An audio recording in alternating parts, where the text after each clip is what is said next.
Je ne passerai pas par 4 chemins.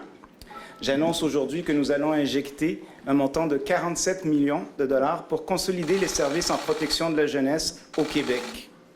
Au cours des dernières semaines, nous avons procédé à l'analyse des plans d'action régionaux des DPJ et ce sont donc près de 400 nouveaux professionnels qui viendront répondre aux besoins des enfants sur la liste d'attente et qui viendront alléger la charge de travail des intervenantes déjà sur le terrain. Notre objectif est principalement d'éliminer les listes d'attente afin que chaque enfant puisse avoir droit aux soins et aux services dont il a besoin, et ce, rapidement.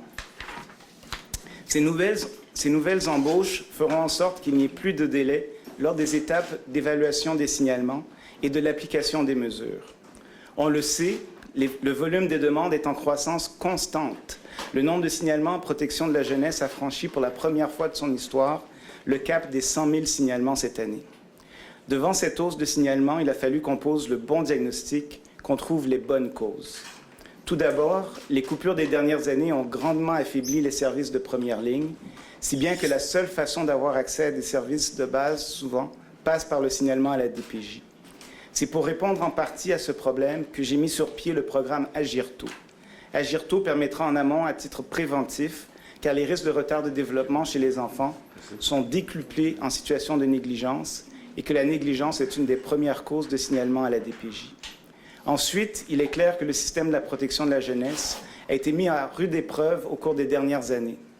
Dès mon arrivée en poste, j'ai été mis au fait du manque criant de ressources humaines et financières. C'est pourquoi nous avons investi 18 millions de dollars lors du dernier budget pour consolider les équipes et leur offrir un meilleur soutien clinique pour prévenir les départs trop fréquents des intervenantes. Vous savez, le travail d'une intervenante de la DPJ n'est pas simple.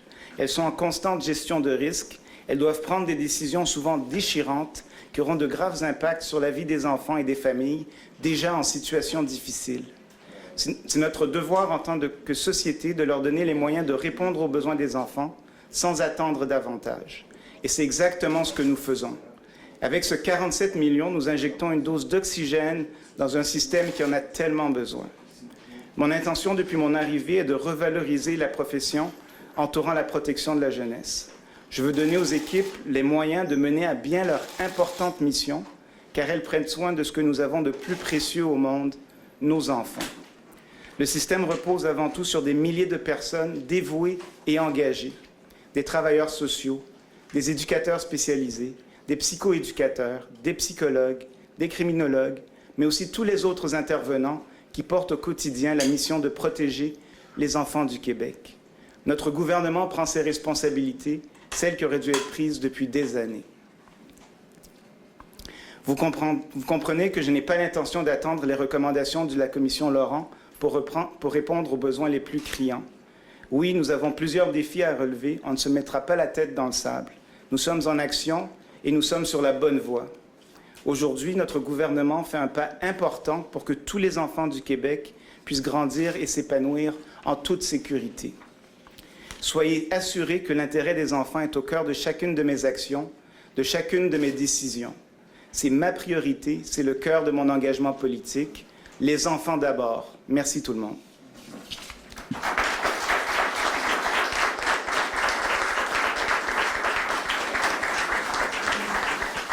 Donc, j'inviterai les journalistes à se présenter au micro pour la période des questions.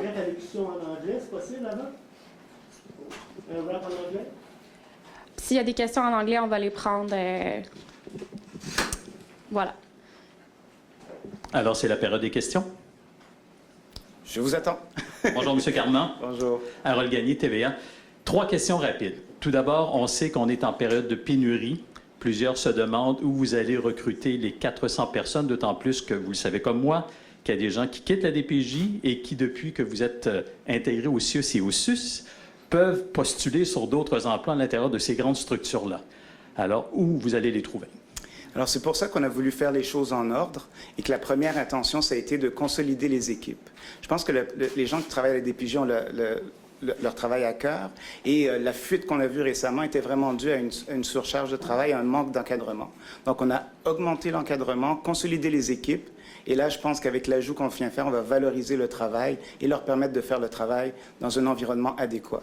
Est-ce que le 47 millions est protégé et ira directement à la DPJ ou c'est le CIUS et le CIS qui va décider de cet argent-là? Les sommes sont dirigées vers la DPJ. OK. Mon autre question, quand M. Barrette est arrivé au pouvoir, on a fait en sorte que les DPJ, les centres jeunesse, se sont retrouvés sous l'emprise des CIUS et des CIS. Ce qui a été déploré par plusieurs personnes parce qu'auparavant, les DPJ étaient des entités avec des conseils d'administration. On a même pensé à un moment donné, je me rappelle, au début, ça aurait été une grave erreur, abolir le poste de DPJ qui est quand même le tuteur des enfants. Est-ce que vous pensez faire en sorte que les DPJ redeviennent des entités à part entière, qu'on extrairait des CIUS et des CIS? Parce que là, tantôt, vous avez dit, je n'attendrai pas le rapport de Mme Laurent là, pour agir. Est-ce que vous pensez à ça? Est-ce que vous pensez revenir à ce que c'était auparavant? Nous, ce qu'on veut, c'est que les DPJ soient à la table et aient leur voix et qu'ils travaillent en collaboration avec les autres membres des CIUS et des CIS. Alors, quand les gens disent que la DPJ est noyée dans ces superstructures bureaucratiques, vous n'êtes pas d'accord avec ça? On veut qu'ils aient leur voix à la table et que leurs besoins soient écoutés. C'est pour ça qu'on veut valoriser les postes à la DPJ. Merci.